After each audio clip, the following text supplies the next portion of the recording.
ওরা একটা জিনিস জীবিত নাকি মৃত সেটা বুঝতে পারে। একটা প্রাণীর সামনে আপনি একটা প্রাণী আকৃতি ধারণ করে মাটির মাধ্যমে যদি একটা প্রাণী আকৃতি করে একটা আওয়ামের সামনে দেয়, সেই আওয়াম বুঝতে পারবে সেই প্রাণীটা কি মৃত নাকি জীবিত।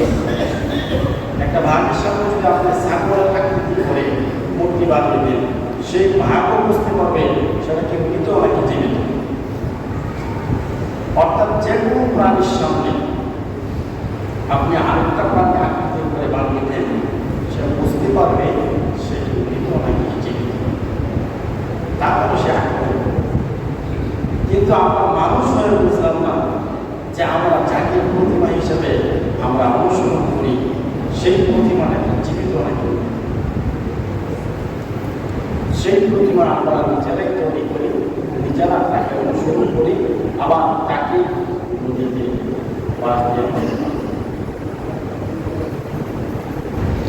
অন্যান্য একটা ছোট বাচ্চা একটা মুরগির মুখে সে খাবার দিচ্ছে, খাবার তুলে দিচ্ছে আমার পানি দিয়ে, তখন পাশে অন্য লোকেরা হাসে, আর কি করছে তারা ওর কি খায়নি, আর তো সে কি খাইতে পারবে, তার তো প্রাণ নাই, সেই খাবে কি করে, তারা হাসে। সে তো খাইতেই না পারে, তাকে আমি কেউ অনুসরণ তার সে মরে যাওয়ার ভালো, তার ছোট বাচ্চা, তারপরে দিকে একটা কল্পনা জাগছে, প্রতিমা ওকে খাবার দিচ্ছে, সে খাবার খায়, অন্য লোকেরা বলতেছে আর সে খাবার কিভাবে খাবে, তার তো প্রাণ নাই, প্রাণ না থাকলে তাকে আমি অনুসরণ করবে কিভাবে, সে মরে যাওয়ার ভালো। এই জন্য আল্লাহ সুবহানাহু ওয়া তাআলার কাছে আমরা যদি 24টা ঘন্টায় যদি আমরা আল্লাহর নিয়ামতের শুকরিয়া আদায় করি, 24 ঘন্টায় যদি আমরা শুকরিয়া আদায়ের সেজদায় করে থাকি, তারপরে আমাদের শুকরিয়া আদায় করা শেষ করে দিয়েছে। একমাত্র কেন আমাদেরকে আল্লাহ তাআলা ইমানের মতো বড় একটা সম্পদ দিয়েছে। এই ইমান কত বড় জিনিস। মানব যদি দুনিয়া আসমান জমিন দুনিয়ার সকল কিছু পায়, তার কাছে পুরা দুনিয়ার সমান যদি সম্পদ তার হাতে চলে আসে, আর তার ইমানের মতো দৌড় না থাকে, তার পুরা দুনিয়ার সব কিছুই ধ্বংস, কোনো কিছুই তার কাছে আসবে। আর যে আল্লাহ সুবহানাহু ওয়া তাআলা ইমানের মতো সম্পদ দান করেছে, ইমানের মতো দৌড় দান করেছেন আল্লাহ সুবহানাহু ওয়া তাআলা, তার যদিও সে শ্রমে মরে থাকে, তার খাবার ঠিকমতো খাইতে পারে না, যদি তার ভিতরে ইমান থাকে, যারা পরিমাণ ইমান থাকে, আল্লাহ সুবহানাহু ওয়া তাআলার কাছে সে দামি। এই জন্য আমাদেরকে আল্লাহ সুবহানাহু ওয়া তাআলা প্রত্যেকটা ক্ষেত্রে অনেক স্রোতে অনেক পদ্ধতিতে আল্লাহ সুবহানাহু ওয়া তাআলা নিয়ামত দান করে থাকেন। এর মধ্যে যতগুলো আল্লাহ সুবহানাহু ওয়া তাআলা নিয়ামত দান করেছেন, সকল নিয়ামতের এক নাম্বার নিয়ামত হচ্ছে আমাদের ইমান দান করেছেন। তাহলে ইমানটা এত দামি জিনিস, দুনিয়াতে আমরা যে কোনো একটা ধ্বংস আমাদের হাতে আসে, সম্পদটাকে আমরা মানে নিরাপদ রাখার জন্য কত কৌশল অবলম্বন করি, ভালো কামড়ি বানাই, ভালো সুন্দর বানাই, সেই সম্পদটাকে ওই ভিতরে একটা ইসলামের মাটিতে তুলতে রাখি, না হলে অনেক পদ্ধতি আমরা অবলম্বন করি, কিন্তু সেটা কি ইমানের চাইতে আবার দামি? আল্লাহ রাসূল বলেন ইমান এত বড় জিনিস, দুনিয়ার আসমান এবং জমিন দিয়েও ইমানের বদলতে তার দাম হবে না।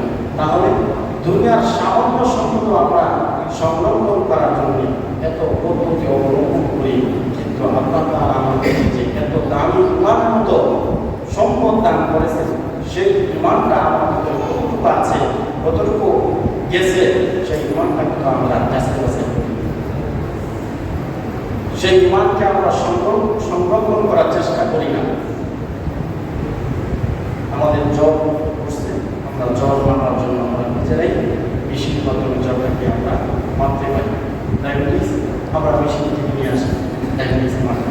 অর্থাৎ যত ধরনের রোগ আছে প্রত্যেক প্রত্যেকটা রোগের বিষয় আমরা নিজেরা প্রয়োগ করি, কিন্তু আমার ইমান যে আল্লাহ তাআলা দিয়েছে সেই ইমান পরীক্ষা করার জন্য, সেই ইমান মাপার জন্য আমাদের চেষ্টা করা।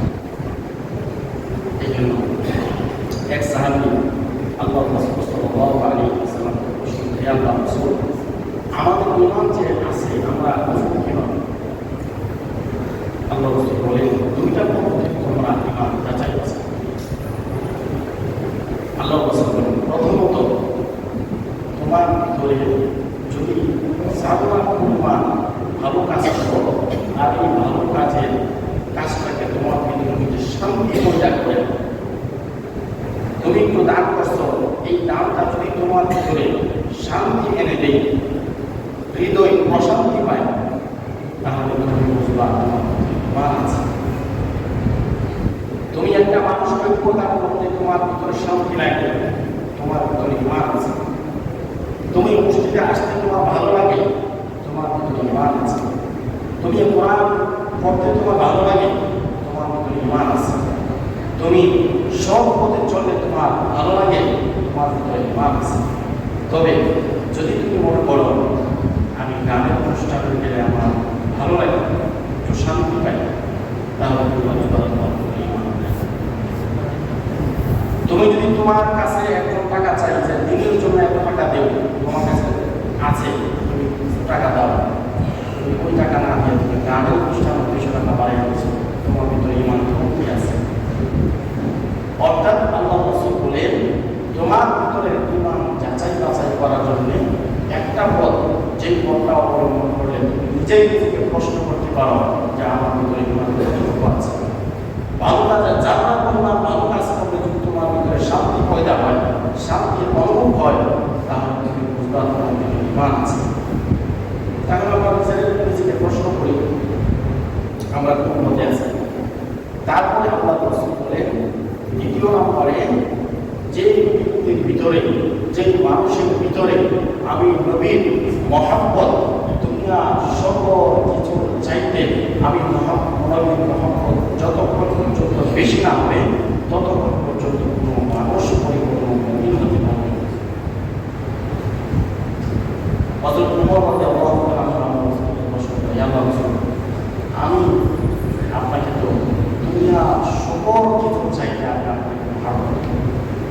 আল্লাহ রাসূল বলেন, তোমার নিজের জীবনের চাইতে বা নিজের জীবন না বাদ দিয়ে দুনিয়ার সকল কিছু চাইতে নিজের জীবন না। আল্লাহ রাসূল বলেন, তুমি পুরোপুরি মুমিন হতে পারো না।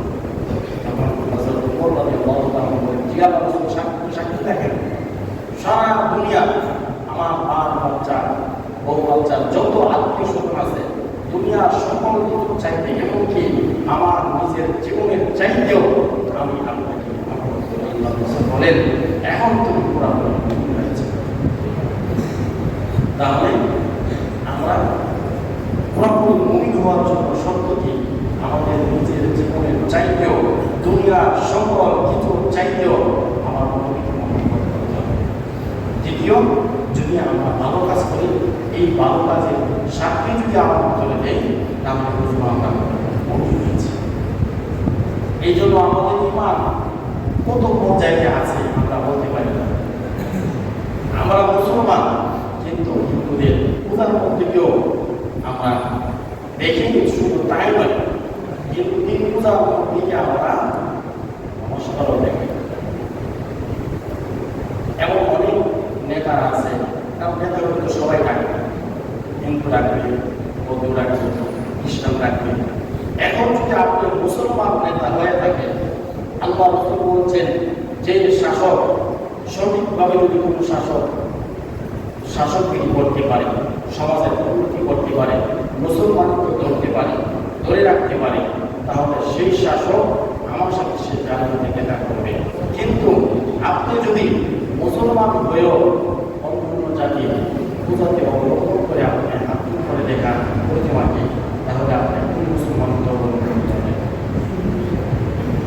আপনাকে নিতে পারে, আপনি যেতে পারেন, আপনি যেহেতু একটা শাসক, সমাজ লেভেলে, ইউনিয়ন লেভেলে, জেলা লেভেলে আপনি যেতে পারেন, আপনাকে ডাকতে পারেন, কিন্তু আপনি যাবেন ওই কাজটাকে পরিদর্শন করবেন যেন কোনো এই কাজের মধ্যে কোনো বিশৃঙ্খলা না হয় সেদিকে আপনার দৃষ্টিপাত করবেন।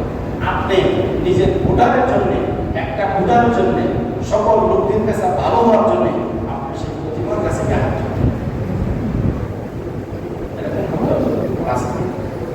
এই জন্য দুনিয়ার সকল কিছু সাহিত্য আমাদের ইমান দাবি, ইমান কিভাবে আমাদের ভিতরে লালন পালন করতে পারি, ইমান কিভাবে আমরা পরিপূর্ণভাবে ধরে রাখতে পারি, সেই জন্য আমাদের আপ্রাণ চেষ্টা করতে হবে। এই জন্য আল্লাহ রাসূল সাল্লাল্লাহু আলাইহি ওয়াসাল্লাম বলেন, ইমানদার ব্যতীত কোনো মানুষ জান্নাতে প্রবেশ করবে না। ইমানদার ব্যতীত কোনো মানুষ জান্নাতে প্রবেশ করবে না। কোরআনে কারীমের মধ্যে আল্লাহ সুবহানাহু ওয়া তাআলা বলেন, قد أفلح المؤمنون قد أفلح المؤمنون যারা মুমিন ব্যতীত কেউ জান্নাতে প্রবেশ করবে না। যার ভিতরে জান্নাত পরিবার ইমান আছে, যদি তার ইমান থাকা সত্ত্বেও যদি গুনাহ করে, সেই গুনাহ শাস্তি পাওয়ার পরেও সেই ইমানের বদৌলতে সে জান্নাতে যাবে। এই জন্য আমাদের ভিতরে যতটুকু ইমান আছে সেই ইমানকে ধরার জন্যে, সেই ইমানকে মজবুত করার জন্যে আমরা যে ইবাদত বন্দেগী করি, একটা ইবাদত বন্দেগী করি, আমাদের ইমান ধরা কি হয়? ইমান হচ্ছে একটা রশি, সেই রশিকে যদি আপনি আঁকড়ে ধরতে পারেন তাহলে আপনি সঠিক পথে যেতে পারবেন। যদি আপনি এই রশিকে বাদ দিয়া মনে করেন যে পাশে আর একটা দামি জিনিস পড়ে আছে, সেই রশি বাদ দিয়ে আপনি দামি জিনিসের প্রতি লোভ লালসার হন, তাহলে আপনি মূল জিনিস ছেড়ে দেবেন। দুনিয়ার অল্প সম্পদের জন্য আপনি মূল জিনিস ছেড়ে দেয়া আপনি দুনিয়ার মুখে চলে যাবেন। এই জন্য আল্লাহ রাসূল বলেন, তোমাদেরকে যে ইমানের মতো সম্পদ দান করেছে সেই ইমানের মধ্যে চলার চেষ্টা করো, ইমান ধরে রাখার চেষ্টা করো, ইমানের মধ্যে চলে আল্লাহ তাআলা যেন আমরা ইমানের মধ্যে চলতে পারি, দুনিয়া এবং আখিরাতে কিভাবে শান্তি পয়দা করতে পারি, শান্তিতে থাকতে পারি, সেই তৌফিক যেন আল্লাহ তাআলা আমাদেরকে দান করেন। সকলকে আমিন।